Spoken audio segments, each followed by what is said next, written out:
तो आज हम लोग का टॉपिक है गुप्त साम्राज्य। तो गुप्त साम्राज्य का अध्ययन हम लोग आज ऑब्जेक्टिव के माध्यम से करेंगे। तो फर्स्ट क्वेश्चन ये है, क्वेश्चन नंबर 1, गुप्त साम्राज्य की स्थापना किसने की? गुप्त साम्राज्य की स्थापना किसने की? गुप्त साम्राज्य की स्थापना श्रीगुप्त ने की। किसने की? श्रीगुप्त ने। क्वेश्चन नंबर 2, श्रीगुप्त ने गुप्त वंश की स्थापना कितने ईस्वी में की? श्रीगुप्त ने गुप्त वंश की स्थापना कितने ईस्वी में की? 275 ईस्वी में। क्वेश्चन नंबर 3, गुप्त वंश के द्वितीय शासक कौन थे? गुप्त वंश के द्वितीय शासक कौन थे? घटोत्कच। क्वेश्चन नंबर 4, घटोत्कच का शासनकाल कब तक रहा? 275 ईस्वी से 319 ईस्वी तक रहा। कब तक रहा? 275 से 319 ईस्वी तक रहा। क्वेश्चन नंबर 5, गुप्त वंश के तृतीय शासक कौन थे? चंद्रगुप्त प्रथम। कौन थे? चंद्रगुप्त प्रथम। क्वेश्चन नंबर 6, चंद्रगुप्त प्रथम का शासनकाल कब तक रहा? चंद्रगुप्त प्रथम का शासनकाल 319 ईस्वी से 350 ईस्वी तक रहा। क्वेश्चन नंबर 7, चंद्रगुप्त प्रथम ने गुप्त संबंध की शुरुआत कितने ईस्वी में की? 320 ईस्वी में। कितने ईस्वी में की? 320 ईस्वी में। क्वेश्चन नंबर 8 यह है कि चंद्रगुप्त प्रथम ने किस संवत की शुरुआत की? चंद्रगुप्त प्रथम ने किस संवत की शुरुआत की? गुप्त संवत की शुरुआत की। किस संवत की शुरुआत की? गुप्त संवत। क्वेश्चन नंबर 9, गुप्त वंश में सर्वप्रथम शक्तिशाली सम्राट कौन बने? चंद्रगुप्त प्रथम। कौन बने? चंद्रगुप्त प्रथम। क्वेश्चन नंबर 10, चंद्रगुप्त प्रथम की पत्नी लिच्छवी किसके पुत्र थे? कुमारी देवी के। क्वेश्चन नंबर 11, गुप्त वंश के चौथे शासक कौन बने? समुद्रगुप्त। कौन बने? समुद्रगुप्त। क्वेश्चन नंबर 12, समुद्रगुप्त का शासनकाल कब तक रहा? समुद्रगुप्त का शासनकाल 350 से 375 ईस्वी तक रहा। कब तक रहा? 350 से 375 ईस्वी तक रहा।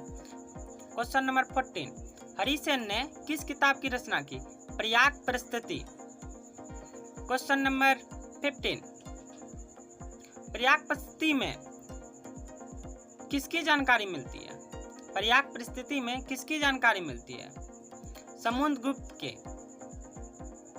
किसकी मिलती है? समुद्रगुप्त की। क्वेश्चन नंबर 16, गुप्त वंश में किस सम्राट को सर्वप्रतापी सम्राट कहा गया?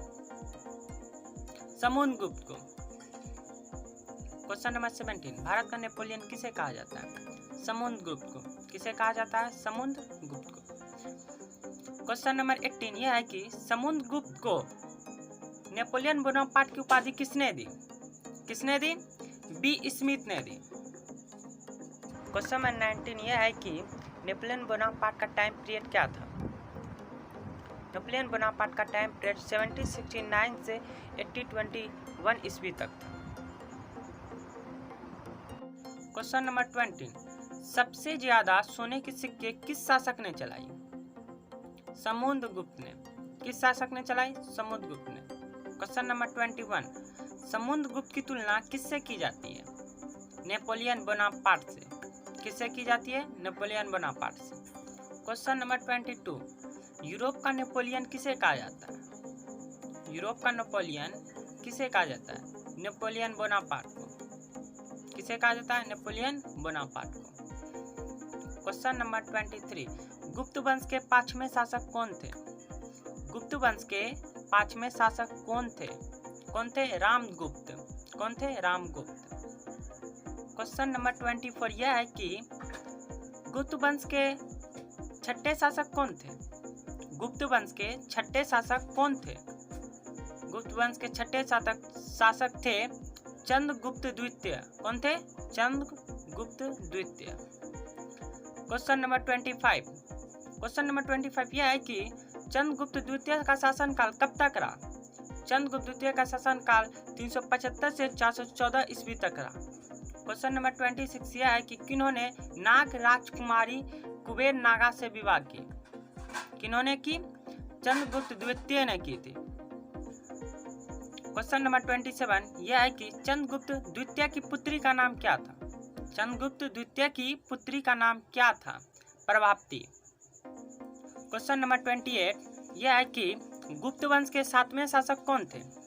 आंसर, गुप्त वंश के 7वें शासक कुमारगुप्त प्रथम थे। कौन थे? कुमारगुप्त प्रथम। क्वेश्चन नंबर 29 यह है कि कुमारगुप्त का शासनकाल कब तक रहा? कुमारगुप्त का शासनकाल 415 ईस्वी से 755 ईस्वी तक रहा। कब तक रहा? 415 ईस्वी से 455 ईस्वी तक रहा। क्वेश्चन नंबर 30 यह है कि गुप्त वंश के 8वें शासक कौन थे? गुप्त वंश के 8वें शासक स्कंदगुप्त थे। नंबर 31 क्वेश्चन नंबर 31 यह है कि स्कंदगुप्त का शासनकाल कब तक रहा? स्कंदगुप्त का शासनकाल 455 ईस्वी से 467 ईस्वी तक रहा। क्वेश्चन नंबर 32 सुदर्शन झील का मरम्मत किसने करवाए? सुदर्शन झील का मरम्मत किसने करवाए? स्कंदगुप्त ने। किसने करवाए? स्कंदगुप्त ने। क्वेश्चन नंबर 33 बहुत ही ज़्यादा इंपॉर्टेंट है। क्वेश्चन नंबर 33 यह है कि सुदर्शन झील का मरम्मत किस अभिलेख में मिलता है? जूनागढ़ अभिलेख में। किस अभिलेख में मिलता है? जूनागढ़ अभिलेख। क्वेश्चन नंबर 34 यह है कि संपूर्ण एशिया में हुनों को पराजित किसने किया? स्कंदगुप्त ने किया। किसने किया? स्कंदगुप्त ने। क्वेश्चन नंबर 35 यानी अंतिम क्वेश्चन यह है कि चीनी यात्री फयान किसके शासनकाल में भारत आए और कितना ईस्वी में आए? चीनी यात्री फयान चंद्रगुप्त द्वितीय के शासनकाल में आए और 399 ईस्वी में आए। कब आए? 399 ईस्वी में। तो फ्रेंड वीडियो कैसा लगा? अच्छा या खराब लगा तो प्लीज़ सपोर्ट कीजिए। थैंक यू फ्रेंड, मिलते हैं नेक्स्ट डे। बाय।